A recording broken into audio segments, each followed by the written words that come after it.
Hello everyone and welcome to Cinderful Gaming. I hope you're all doing well, I hope you're all staying safe, and most of all, I hope you're all fighting that war against the Grey. Today we have another Star Collecting Warcry video for you, and today we're going to be looking at the Lumineth Realm-Lords. So for starters, there's some information we need to talk about before we get into talking about anything else.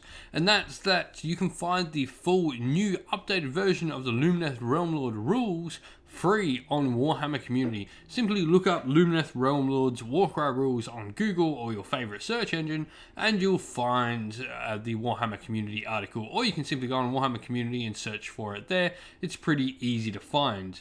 You get a full brand new roster and some new missions all for free on the Warhammer Community website. Now that that's out the way though, let's get talking about how we can get started. For me, once again, I think some of the Warhammer Underworlds warbands are great for getting started with Warcry, and the Lumineth Realm-Lords warband is no different. Now, with this one, you do have to buy the Dire Chasm starter set, though with the season soon ending, it's likely we're going to be able to get this warband separate sometime soon in the near future, so there's that option as well. You can maybe find a, lone version of this particular box set on its own as well, if that's what you'd like. But let's get talking about what exactly is inside this box set. So for starters, we get Miari's Reavers and we get Miari himself. For me, he works perfectly as a Scenario Lore Seeker. He is a Lore Seeker and a Mage, so this is a great representation of it. And a Lore Seeker is a pretty decent hero. 22 wounds puts him right up there with some of our best heroes. 3-6 on his range damage with those magical spells he can cast, and 2-4 for his combat. He's a pretty good all-round hero, although a toughness of 3 is probably his downside. Also inside the box set we get a few different unique models. So we get a Venari Blade Lord, which is sort of like a bodyguard sort of style unit. 2-5 for their damage, 3 attack, strength 4, toughness 3 and 12 wounds, so they're a little bit more elite than our generic elves. We then also get an Alaris Stone Guard with a Stone Mallet. Now this is a toughness 4 elf, which is really cool. They give us some much needed defensive ability, 3 attacks, 5 for his strength, which is awesome, and 2-4 for the damage, putting out some decent amount of punch. We then have a bit of long range here with Venari Aurelin Sentinels with 15-inch range weapon for the bow, 2 attacks, 3s, and 1-3 for the damage. Only 8 wounds though, and a toughness of 3, so it's really frail, but it can put out some good shooting potential. This is a great little way to get started with Lumineth, so what we'll do is we'll look at some different box sets we can go pick up to try and see and expand our force next. So where can we go to expand our Lumineth Realm-Lords force? Well, for starters, the Venari Aurelin units are great. Both the Wardens and the Sentinels give us some cool options. Though there's not many variations within the box sets, you might want to look at maybe trying to find some individual models that people have got. So the Wardens do have a good sort of defensive sort of stat line to them. We've got a toughness of 4. Once again, this is going to be another good unit to sort of sit in our main lines and just defend objectives for us. They've got a 3-inch reach on those big pikes of theirs, and they've got a crit damage of 4, which is really, really nice. A really high crit value here. Sentinels, we've talked about them before, but it's always worth having some more shooting. You can get your shooting to stand behind them tougher units like your Stone Guard and your Sentinel and your Wardens here, to sort of just rain down fire while you hold the line. Dawn Riders and Hurricane Wind Chargers are a bit much for much. They do a very similar job. They're both pretty fast, but they both do things a little bit differently. So they both come in at 150 renown each. Though the Dawn Rider is a little bit tougher with a toughness of 4, the Wind Rider gets an extra 2-inch of movement in return. The Dawn Rider also hits a little bit better for damage with 2-4, but his strength is only 3. Meanwhile, the Hurricane Wind Charger is a 1-4 for the damage, but a strength of 4. Both of them have 2 attacks, but the Hurricane Wind Charger's damage is all from shooting, while the Dawn Rider is all in combat. So they've both got a lot of options and a lot of things going for them. They're just very different in how they work. So this really, for me, is playing 2 different options. Your Dawn Rider is going to be the one that comes in and steamrolls things that are trying to get into your lines, while the Hurricane Wind Charger is going to be a bit more of a harassment unit. Now, with the Lumineth Realm-Lords, you've got a bunch of fantastic character models here that you can use, and a personal favourite of mine is the Scenari Caligrave. The Caligrave has a really cool ability where it can project some sort of area buffs onto the table, and we'll get talking about those abilities in a sec, but I really do think he is the pick of the bunch for me.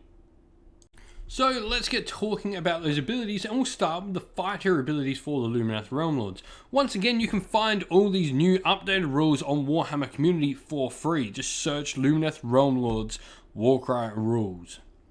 Now, to start with, we've got a double Shining Company. This can be used by any of our heroes, our units, and a fighter can use this ability if there are 2 or more friendly fighters with both the Lumineth Realm-Lord faction keyword and the Warrior rune mark.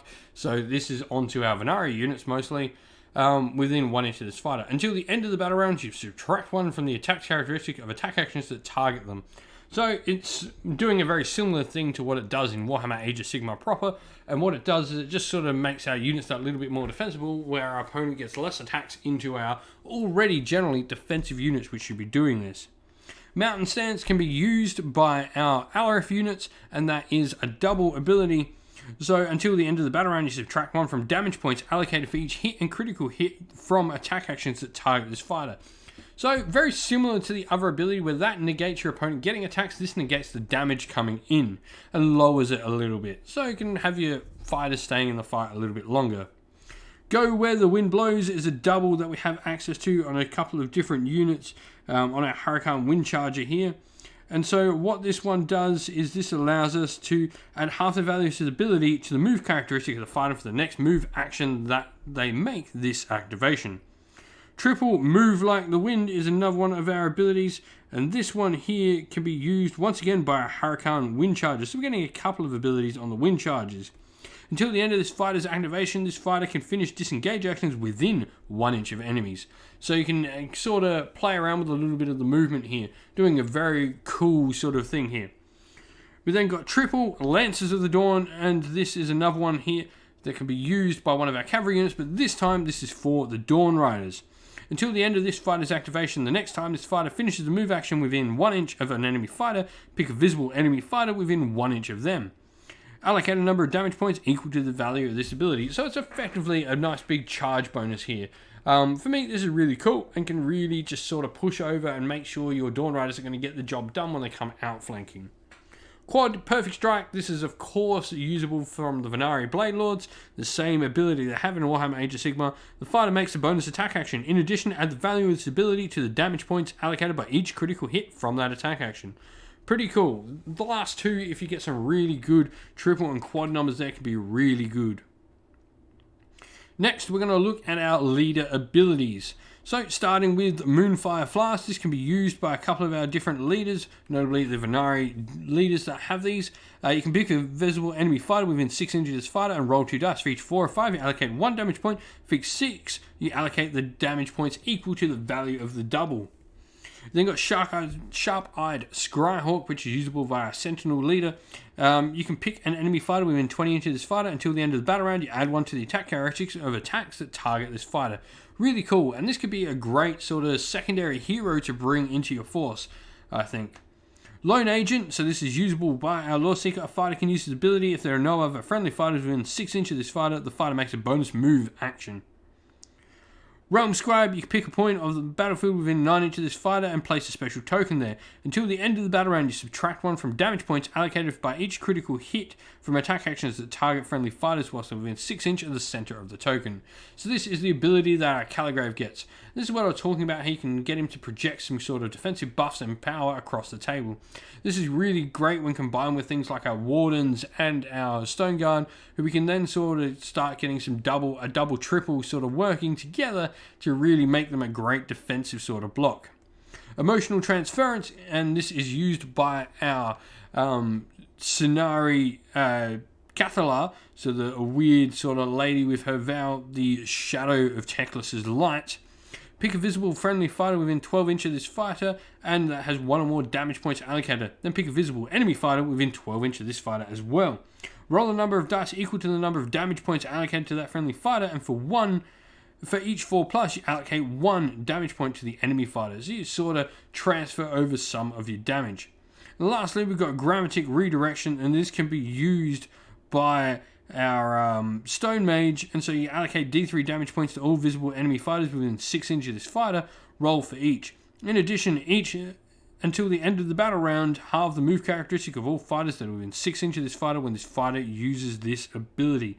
So you've got some really cool different abilities we can play around with. I think the Lumineth Realm-Lords have a ton of different abilities that work in different ways and make them for a really interesting warband. What we're going to do now though is we're going to look at how we combine this all into a single fighting force. And so here we have a starter 1000 renowned warband for Warhammer Age of Sigmar Warcry for our Lumineth Realm-Lords. Now we've gone with the Lore Seeker and the Caligrave here as our two leaders. I think they're a really good little combo. The Lore Seeker can do some damage, can move around the table and be the sort of hero that goes out and collects things along with his little bodyguard, or work independently thanks to his ability. The Caligrave once again can just project power and can sort of stay back with our units that are going to want to sort of stay in the backfield and project their power. We've then got 2 Sentinels, 2 Wardens, and a Blade Lord here as our main sort of force, the Blade Lord being the most damaging part of that, and we've also got an Allar of Stoneguard who can help hold the line along with those Wardens. This could be a great sort of center here with these 3 models, and we can sort of base the rest of our power around it. A Dawn Rider here is pretty much an option. So you've got the choice between Dawn Rider and Hurricane Windcharger, I think, here, both at the exact same points, and we've gone through what each of them can do, so you really can make up your choice on how you like to play. For me, I like the Dawn Riders a little bit better, as I like just getting in there and fighting rather than standing around the edges and shooting, but both definitely have their uses. I do think the Hurricane Windchargers rely a little bit more on their abilities than the Dawn Rider to do the job though. So with the rest of the force here sort of focusing on holding down the ground with the abilities, we're not really going to get time to use the Hurricane Windchargers or have the available doubles and triples that we need to do so. So I think the Dawn Rider just works better as a single low model, not relying on abilities too much. If you've been playing with Lumineth Realm-Lords and Warcry though, would love to know what you've been using, how you've been going, and what you'd like to see for the Lumineth Realm-Lords and what you're running as well. Let us know in the comments below. Well, thank you all for watching the video. We hope you enjoyed it. If you did, please leave a like and don't forget to subscribe to the channel if you haven't already. While you're on YouTube as well, why not go check out my featured channel section where there's a bunch of other fantastic Warhammer Age of Sigmar content creators doing everything from battle reports, lore videos, painting videos, narrative games, tactical videos, and more besides that as well. And if you'd like to come chat more with me and other members of our little community here at Sinful Gaming, you can do so by following the link in the description of the video to our Discord server. Lastly though, we'd like to give a shout out to everyone who helps support the channel via Patreon and YouTube members. Thank you all so much for supporting the channel. Thank you to our patrons, Christian Weir, James Soren, Chaos Spawn, AJC, Kenny Lowell, Outer and Shop First, James Crowder, Andrew Bowen, Nathan Fee, Tim Newman, The Rising Ape, The Q Dynamic, Augustin Andreas, Lopez Diaz, and Anthony B. And thank you to our YouTube members, Green Roots Gaming, Firetime, Steve T, and The Real Zeop. Thank you all so much for supporting the channel. If you'd like to help support the channel like they do and help us keep putting out Warhammer Age of Sigmar content and Warhammer content in general, please do go subscribe to Patreon or YouTube members in the description of the video below. Thank you all for watching. Stay safe everyone, stay well, and most of all, keep fighting that war against the grey. Ciao for now.